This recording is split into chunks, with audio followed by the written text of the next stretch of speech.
Very good morning TYPSC student. काही concept राहिले होते ते आपण क्लिअर करून घेणार आज. तर बघा, प्रोसेस पॉलिमर प्रोसेसिंग टेक्निकमध्ये आपण एक कॅलेंडरिंग टेक्निक जे आहे हे आपण मागे स्टडी केलं होतं. तर आज आपण डिटेल स्टडी करणार आहे. त्याच्यानंतर दुसरं जे आहे डायकास्टिंग, फिल्मकास्टिंग, कंप्रेसिंग, मॉडेलिंग. म्हणजे बघा आता हे 1 बाय 1 आपण स्टडी करणार आहे. तर बघा याच्यामध्ये काय होते, त्याच्यामध्ये कॅलेंडरिंग टेक्निक्स. कॅलेंडरिंग टेक्निक्स म्हणजे तुम्हाला एक सोप्या भाषेमध्ये असं सांगतो की कॅलेंडर म्हणजे काय. आता तुम्हाला माहित आहे की 1 तारीख, 2 तारीख, 3 तारीख, 4, 5 आणि जे काही असेल शेवटची 30 तारीख असेल आणि पुन्हा अजून मग काय होते 1 तारखेपासून 2, 3, 4, 5 अशा पद्धतीने हे जे समजा सर्कल आहे म्हणजे reaction undergoes forward direction, again it becomes backward direction. म्हणजे हे जे रोटेशन आहे या रोटेशनला कॅलेंडरिंग टेक्निक्स असं म्हटलेलं आहे. म्हणजे बघा हे टेक्निक कशा पद्धतीने वर्कआउट होते, त्याच्यामध्ये जे काही समजा प्रोडक्ट तयार होते कशा पद्धतीने प्रोडक्ट तयार होते, पॉलिमर कसा फॉर्म होतो, त्याच्यानंतर याच्यामध्ये जे काही समजा आपण वर्कआउट करत आहे ते कशा पद्धतीने होते हे आपण इथे डिटेल स्टडी करणार आहे. तर बघा काय म्हटलेलं आहे की calendaring process it is simple techniques use for conversion of polymer into film or sheet. म्हणजे बघा याच्यामध्ये जे काही समजा कन्व्हर्ट होणारा जे काही समजा पॉलिमर आहे ते एक तर फिल्ममध्ये किंवा शीटमध्ये तयार होणार आहे. त्याच्यामध्ये शीटमध्ये अशा प्रकारचे समजा जे काही समजा टेक्निक आहे त्याला कॅलेंडरिंग टेक्निक असं म्हटलेलं आहे. त्याच्यानंतर अजून काय म्हटलं बघा की for example for this process calendaring machine is required. म्हणजे बघा याच्यामध्ये जे काही समजा कॅलेंडरिंग मशीन आहे, calendaring machine it is required. म्हणजे बघा हे मशीन अत्यंत गरजेचं आहे कारण की त्याच्याशिवाय फिल्म किंवा शीट तयार होत नाही. त्याच्यानंतर बघा अजून काय म्हटलेलं आहे की calendaring machine mainly consist of set of highly polish metal roller. म्हणजे बघा हे जे मशीन आहे हायली जे काही पॉलिश केलेलं जे काही रोलर आहे त्याला कनेक्ट केलेलं आहे असं म्हणणं आहे. त्याच्यानंतर बघा अजून काय म्हटलं आहे की this roller rotating in opposite direction. म्हणजे बघा आता हे जे आहे हे कुठल्या तरी मशीनला कनेक्ट केलेलं आहे, पॉलिश केलेलं, आणि याच्यामध्ये जे काही रोलर आहे हा एक रोलर, हा एक रोलर, हा एक रोलर, हा एक रोलर, हे अपोजिट डायरेक्शनला काय करणार आहे आता रोटेशन करणार आहे. म्हणजे बघा याचं रोटेशनचं डायरेक्शन असं दिलेलं आहे. हा जर समजा याला मी ए नाव देतो, ए रोलर, याला बी नाव देतो रोलर, त्याच्यानंतर हा सी रोलर आणि हा डी रोलर, बरोबर आहे. अशा प्रकारचे इथे 4 रोलर काय केलेलं आहे एकमेकांना कनेक्ट केलेलं आहे, एका मशीनला कनेक्ट केलेलं आहे. आणि आफ्टर दॅट काय होते बघा जेव्हा समजा मशीन आता स्टार्टअप करत आहे तर याच्यामध्ये जे काही रोलर आहे हे अपोजिट डायरेक्शनला काय होते रोटेट होते. म्हणजे बघा हा ए नंबरचा रोलर जर अशा प्रकारे जर रोटेट होत असेल तर बी नंबरचा अशा पद्धतीने रोटेट होईल, सी नंबरचा अशा पद्धतीने रोटेट होईल आणि डी नंबरचा अशा पद्धतीने. म्हणजेच इथे जे काही रोटेशन आहे एक अशा पद्धतीने होत असेल तर दुसरा नाही का अशा पद्धतीनं रोटेशन होऊन राहिलं. म्हणजे अशा प्रकारचे जे काही समजा रोटेशन आहे त्याला कॅलेंडरिंग टेक्निक्स रोटेशन असं म्हटलेलं आहे. आता याच्यापासून जे काही तयार होणार आहे ते फिल्म किंवा शीट तयार होते. तर बघा अजून पुढे काय म्हटलेलं आहे की this gap between this roller can be adjust precisely according to the required thickness of the film. म्हणजे बघा याच्यामध्ये थोडंसं जे काही थिकनेस आहे थोडंसं आहे, जास्त याच्यामध्ये असं डिफरन्स नाही आहे, थोडीशी थिकनेस आहे, एकमेकांना ते कनेक्टेड आहे हे सगळे रोलर. त्याच्यानंतर बघा अजून काय म्हटलं आहे की this gap between roller determine thickness of the sheet. म्हणजे याच्यामध्ये जे काही शीटचं थिकनेस आहे हे याच्यामध्ये काय करते डिटेक्ट करते. त्याच्यानंतर अजून बघा की the provisional of heating this roller. म्हणजे बघा जेव्हा समजा आपण याला थोडं हळूहळू टेम्परेचर प्रोव्हाइड करू त्याच्यानंतर हे रोलर ऑटोमॅटिक अपोजिट डायरेक्शन काय होईल रोटेट होईल. त्याच्यानंतर बघा अजून काय म्हटलेलं आहे की compound polymeric material is added between set of hot roller. म्हणजे बघा याच्यामध्ये हॉट रोलर दिलेला आहे, या हॉट रोलर मध्ये काय केलेलं आहे आपण कंपाऊंड टाकलेलं आहे, याच्यामध्ये सुद्धा कंपाऊंड आहे, इथे सुद्धा कंपाऊंड आहे, इथे सुद्धा कंपाऊंड आहे. म्हणजे जेव्हा रोटेशन होईल तेव्हा कुठल्या तरी एका स्टेजला काय होईल हा जो हॉट झालेला जो मटेरियल आहे जो काही समजा कंपाऊंड असेल इथे येऊन काय होईल तो कोल्ड होऊन जाईल. आणि आफ्टर दॅन कोल्ड झाल्यानंतर हे जे गाईड रोलर आहे या गाईड रोलरनं अशा पद्धतीनं काय होईल कुठेतरी समजा तो प्रोडक्ट फिल्म किंवा शीटच्या माध्यमातून इथे अशा पद्धतीनं वाइंड अप होऊन जाईल, त्याला वाइंड अप रोलर असं म्हटलेलं आहे. त्याच्यानंतर हे जे याला कनेक्टेड जे काही समजा जे काही थिकनेस आहे जे काही लाईन्स आहे त्याला कॅलेंडर शीट असं म्हटलेलं आहे. त्याच्यानंतर इथे जे काही समजा हा जे राऊंड अप आहे हे जे रोलर आहे त्याला गाईड रोलर असं म्हटलेलं आहे. तर अशा पद्धतीनं नाही का हा जो समजा फिल्म किंवा शीट जे तयार होणार आहे हे अशा पद्धतीनं म्हणजे याच्या रोटेशननं किंवा मशीनच्या माध्यमातून हा पॉलिमर शीट किंवा फिल्म सारखं काय होतो प्रिपेअर होतो. त्याच्यानंतर काय म्हटलेलं आहे की this technique it is use for making film or sheet from polyvinyl chloride. म्हणजे बघा त्याच्यामध्ये जे की तयार होणारं जे की समजा शीट आहे हे काय काय होते माहिती आहे का, it is use for making film or sheet from, म्हणजे बघा कशापासून तयार होते हे, एक तर पॉलिइथिलीन असं म्हटलेलं आहे, पॉलिइथिलीन किंवा दुसरा एक शब्द म्हणजे कंपाऊंड आहे पॉलिव्हिनाइल क्लोराईड म्हणजे पीव्हीसी, पॉलिव्हिनाइल क्लोराईड. अशा प्रकारे हे जे समजा कॅलेंडर टेक्निक्स आहे हे टेक्निक्स तुमच्या लक्षात आलं असेल आता की असं पद्धतीनं रोटेशन होईल एक अपोजिट डायरेक्शननं आणि याच्यामध्ये तयार होणारं जे काही समजा एक फिल्म आणि शीट टाईप काय होतो पॉलिमर तयार होतो. आता बघा या पॉलिमरचं जे काही समजा म्हणजे हा जो समजा कन्सेप्ट आहे this phenomena is related of calendaring techniques. त्याच्यानंतर बघा दुसरी टेक्निक कोणती आहे, आता हे झाली पहिली टेक्निक. दुसरी टेक्निक बघू आपण लगेच. काय नाव त्या टेक्निकचं, डाय कास्टिंग टेक्निक्स. दुसरं आहे डाय कास्टिंग टेक्निक्स. आता बघा या टेक्निक मध्ये काय होते, डाय कास्टिंग टेक्निक मध्ये काय म्हटलेलं आहे बघा की die casting technique it is simple technique. हे सुद्धा अतिशय म्हणजे सिंपल टेक्निक आहे. It is simple techniques. हा काय होतं याच्यामध्ये, इट इज यूज फॉर म्हणजे this technique it is use for the preparation of किंवा कन्व्हर्शन ऑफ पॉलिमर.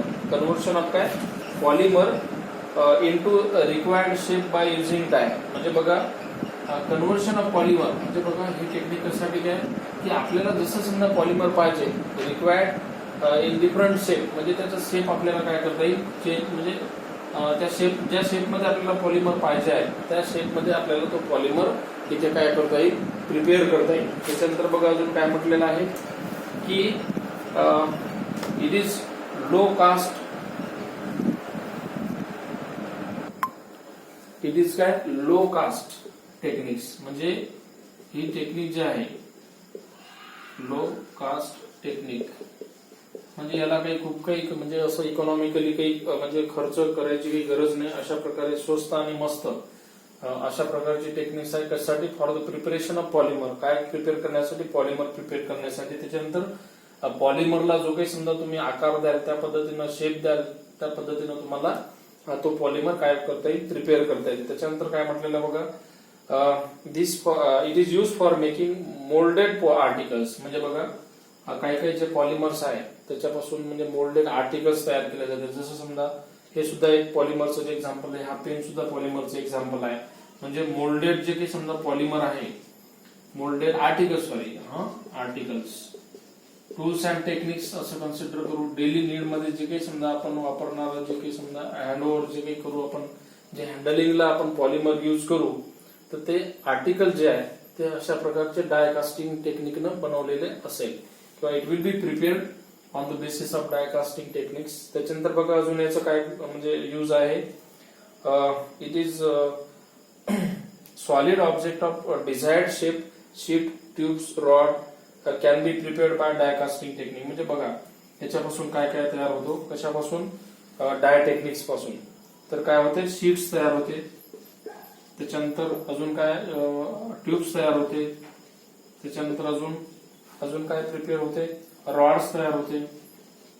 म्हणजे बघा डेली नीड्स म्हटलं तुम्हाला एका शब्दामध्ये, कारण की डेली नीड्स मध्ये जे काही समजा आपण वस्तू वापरतोय, हँडलिंग किंवा हँडओव्हर करतोय, it will be prepared maximum on the basis of die casting. तर अशा प्रकारचा हा जो समजा कन्सेप्ट आहे इट इज रिलिव्हंट ऑफ काय डाय कास्टिंग. त्याच्यानंतर बघा अजून समजा या जे काही डाय कास्टिंग आहे याचं कुठे कुठे युज केलेलं आहे असं म्हटलेलं आहे की इन्स्टेड ऑफ पेट्री डिश, म्हणजे जे काही समजा लॅबमध्ये पेट्री डिश आपण जनरली युज करतो, कुठलेही समजा एखादं मटेरियल आपण म्हणजे जेव्हा म्हणजे एक्सपेरिमेंटला लागणारं जे मटेरियल आहे आपण वेइंग करण्यासाठी किंवा एखाद्या ओव्हन मध्ये ठेवण्यासाठी जे काही समजा पेट्री डिश यूज करतो, की जेणेकरून ते वितळणार नाही. त्यासाठी सुद्धा डाय कास्टिंगचं म्हणजे अतिशय महत्वाचा रोल आहे.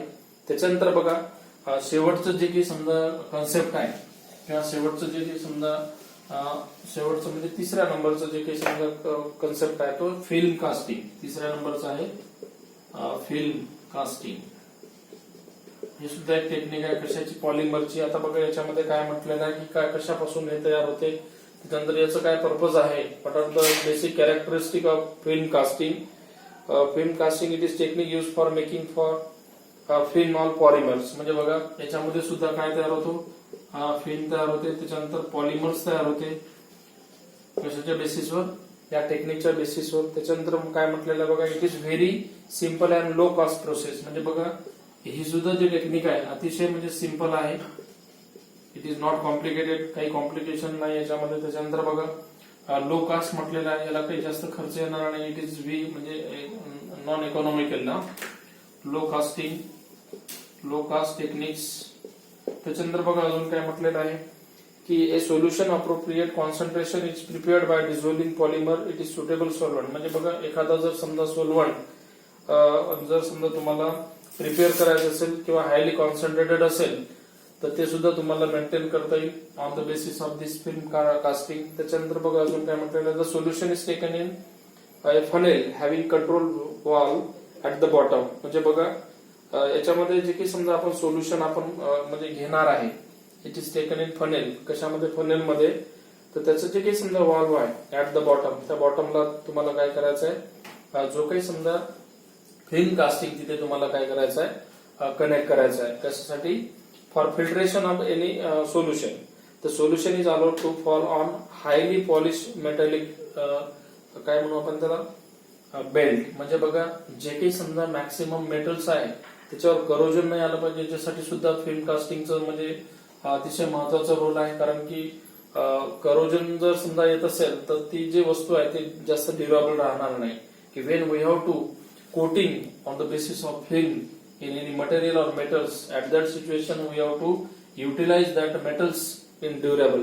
म्हणजे जास्त काळ दीर्घकाळ ती टिकू शकते. त्यासाठी फिल्म कास्टिंगचं इथे म्हणजे काय केलं जाते, कोटिंग केलं जाते. त्याच्यानंतर बघा अशा वेगवेगळ्या म्हणजे जे काही समजा माध्यम आहे, जे वेगवेगळ्या प्रकारचे जे काही टूल्स अँड टेक्निक्स आहे, आर्टिकल्स आहे, त्याला त्याच्यावर करोजन नाही आलं पाहिजे अशा प्रकारचं जे काही समजा फिल्म आहे आपण त्या फिल्मला युटिलाइज करू for duration of any material.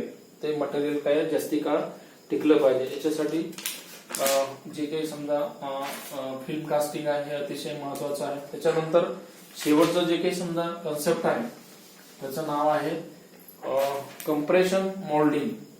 आता बघा हे अतिशय महत्वाचं आहे, कम्प्रेशन मोल्डिंग.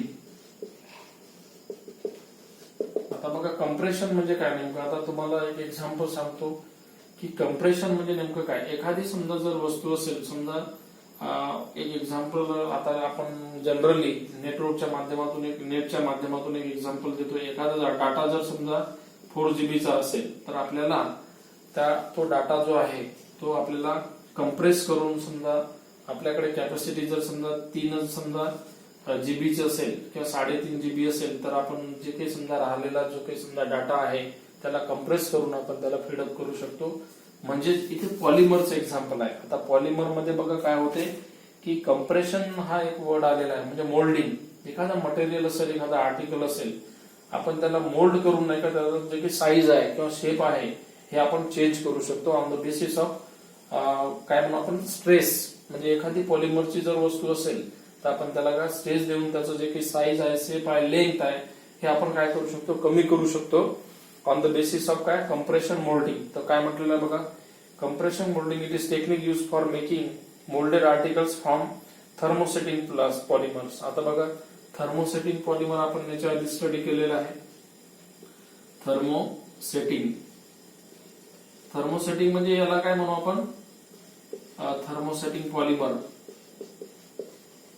म्हणजे हे जे समजा थर्मोसेटिंग पॉलिमर आहे हे परमनंट म्हणजे जे काही समजा परमनंट हे नाही आहे. याच्यामध्ये काय म्हणू आपण याला, दिस इज नॉट परमनंट सेटिंग. म्हणजे बघा परमनंट सेटिंग म्हणजे ते टेम्पररी सेटिंग असेल. कारण की एखाद्या वस्तूला जर समजा आपण म्हणजे त्याचं साईज किंवा शेप किंवा जे काही समजा जे आर्टिकल असेल त्याला फोल्डिंग करून किंवा मोल्डिंग करून आपण त्याला जे काही त्याचे साईज आहे लेंथ आहे हे कमी करू शकतो किंवा जास्त करू शकतो on the basis of trace. म्हणजे स्ट्रेसनी आपण कम्प्रेस करून त्याला मोल्डिंग करून त्याचं जे काही मास असेल हे मास आपण काय करू शकतो, कमी करू शकतो, वेट कमी करू शकतो on the basis of this technique. त्याच्यानंतर काय म्हटलेलं आहे बघा, this articles it is desired shape and size can be prepared by using this technique. आताच म्हटलं तुम्हाला की याच्यामध्ये साईज, शेप, त्याच्यानंतर लेंथ ऑफ आर्टिकल्स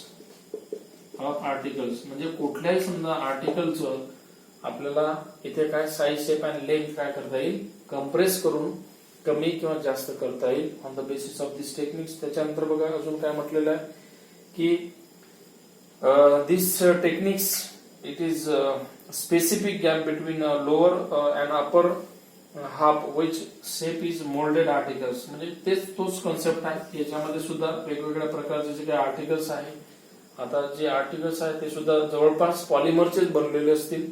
तर ते पॉलिमरचे जे काही समजा प्लास्टिक आहे त्याला स्ट्रेस देऊन तुम्हाला साईज, शेप अँड लेंथ त्या आर्टिकलची काय करता येईल, कमी करता येईल. अपर लेअर आणि लोअर लेअर असं म्हटलेलं. अपर लेअर म्हणजे समजा इथे हा ए पॉइंट असेल आणि इथे समजा बी पॉइंट असेल, अपर लेअर टू लोअर लेअर. आता हे जर समजा अपर लेअर असेल, इथे लोअर लेअर कन्सिडर करू. जेव्हा समजा याची जर समजा 5 सेंटीमीटर जर समजा लेंथ असेल, तुम्ही याला मोल्ड करून अशा पद्धतीनं मोल्ड करून याची साईज तुम्हाला लेंथ कमी करता येईल. म्हणजे जर समजा 5 सेंटीमीटर असेल तर where we have to moulded this articles after then this it is converted into 3 centimetre. अशा प्रकारचा कन्सेप्ट म्हणजेच कम्प्रेशन मोल्डिंग. अशा पद्धतीनं तुमचा जो काही समजा हा तिसरा जो चॅप्टर आहे हा इथे कम्प्लीट झालेला आहे. Polymerisation techniques and polymer processing techniques. Then we have to study 4th chapter in later next lecture. Thank you so much.